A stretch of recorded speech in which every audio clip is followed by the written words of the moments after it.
Most of you feel nervous about a job interview because you're not fluent in English. Don't worry, because today I'm sharing 7 practical tips that can boost your confidence and help you ace that interview even if you're not fluent in English. And trust me, the last tip is a game changer you don't want to miss. Hello everyone, I'm Diksha Arora, your interview coach, helping you in landing your dream job. Before we begin with today's lesson, don't forget to subscribe to the channel so that you're notified every time a new video is live, and don't forget to hit that big fat like button if you appreciate my content. Now without any further delay, let's get straight into the lesson. The first tip that I have for you is prepare and practice common interview questions. Remember, this is one of the most important steps before you head for the interview. Here are some common questions that you're likely to be asked in any job interview. I have provided detailed answers to all these frequently asked interview questions. I will leave the links of all these interview questions in the description box below. Make sure you watch all these videos and prepare the answers thoroughly. Now remember, when you're practicing these questions, write down your answers and try to say them out loud. When you rehearse the answers loudly, the rolling of your tongue becomes smooth and you don't fumble. And this is a very effective technique, especially if your English fluency is not that great. And most importantly, this method helps you gain confidence because you will not go blank during your interview process. The second important tip is learn key phrases and use them. This is a great strategy. During your interview, you might encounter questions that you don't know how to answer. Instead of making a blank face and simply saying, "I don't know," here are a few phrases that you can use. These phrases are lifesavers when you are nervous or unsure. They give you a few extra seconds to gather your thoughts and ensure you fully understand what the interviewer is asking. Plus, it shows the interviewer that you're confident enough to ask for clarification, which is always a good thing. The third important tip is please keep your answers simple. Most candidates feel like they need to use big words or speak in complex sentences to impress interviewers. But let me tell you, simplicity is key. You don't need to overcomplicate your responses. What interviewers care about the most is clarity. Here's a simple formula. Keep your answers short and to the point. Use clear language that's easy to understand.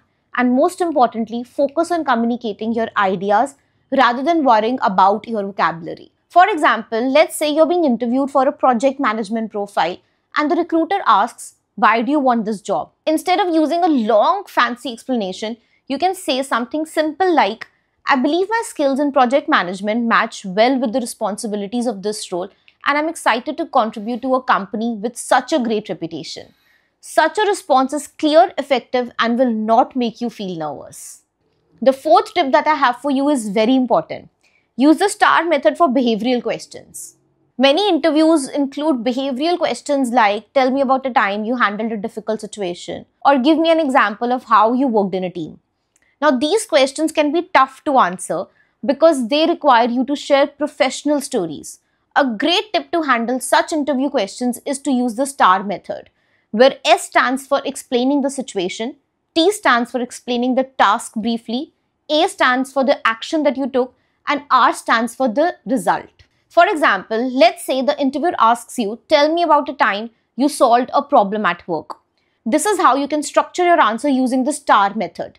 At my previous job, the team faced a problem with meeting project deadlines. As the team leader, it was my responsibility to find a solution. I organized a meeting with the team and we identified the main issue was communication between departments. I created a new communication system to streamline the process.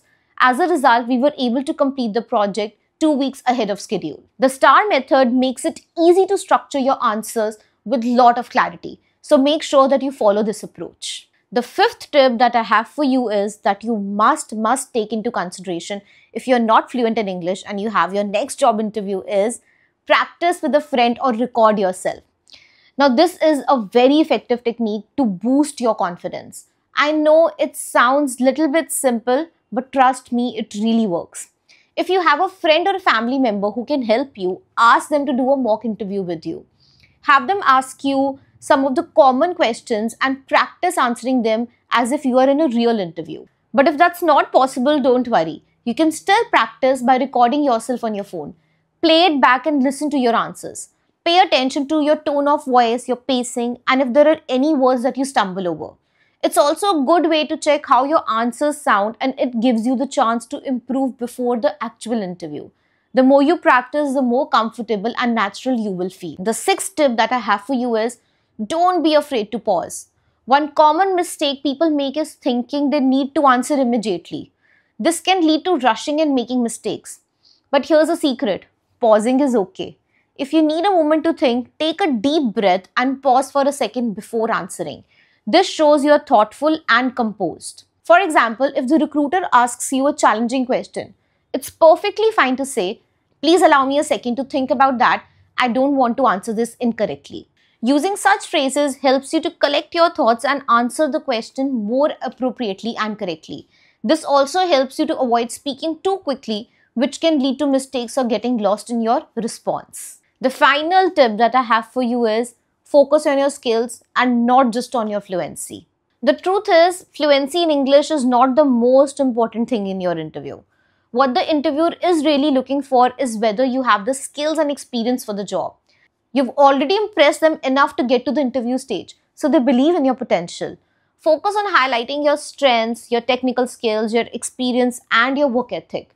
If you are clear and confident in sharing what you bring to the table, minor language mistakes won't matter. Don't let your English fluency overshadow what makes you great for the job. Remember, you are there because they want to know more about you and not just only about your English skills. Remember, confidence comes from preparation, and your fluency in English doesn't define your success. With these 7 practical tips, you can walk into your interview and you're ready to shine. And don't forget, the last tip is the most important. Focus on your skills because that's what the interviewer really cares about.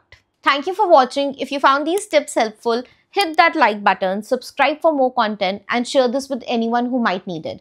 Best of luck for your next job interview. You've got this covered. And keep following your interview coach Diksha Arora to excel in your careers and ace your job interviews. I wish you all the best. Good luck, bye-bye, and take care.